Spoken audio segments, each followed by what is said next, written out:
از دکتر فخر حسن گولی مامستای زانگی آزاخو پشکامی جوی وانات بیجم سرارای وانا گوتن اول دست ویسل دورا بهدینان اول کل سر ادب و میجوا کرده هاتی نویسین اش 2000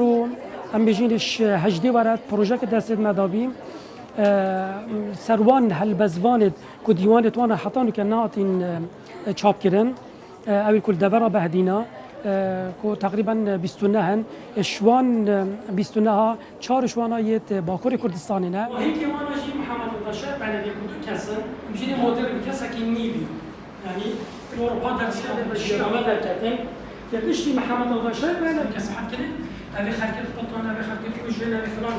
که مکاسیه که های پشتی پیشکیه ما دیارت کرد کدا او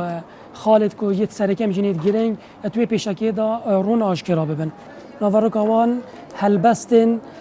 کردینه يعني میجنی بزمان کردی و زمان عربی که مکشوانش بزمان فارسی و ترکی جی تاتین نویسین همین لانا بخواد گرد جواکی سیاسی آبوری ولا روشنبیری بخواد گرد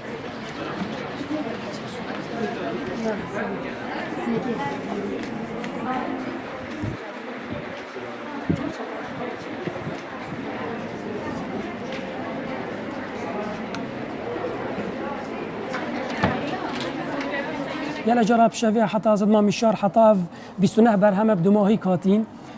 حتى سبيد ما مشار حتى من اف كار بدماهي كتينه يعني از شين بيجم هكرنا بت اخفتنا كا بيجيني يا لافانا اني يا مبالغه از الجل تنفستم از الجل راد بين في شولي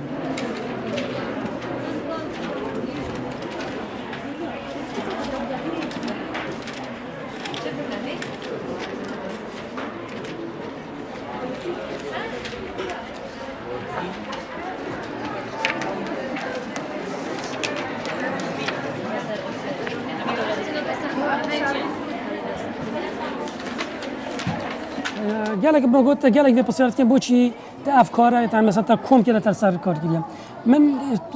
دف مبخواه وک کس از خوشیه که جوی شولید بم و دم افکار اف برهمت که بردست خاندوانا او خاندوانت خوینت و مفایش وی تشتی وارد گرد با من خوشیه که دیتره پیدات به تلویزیونی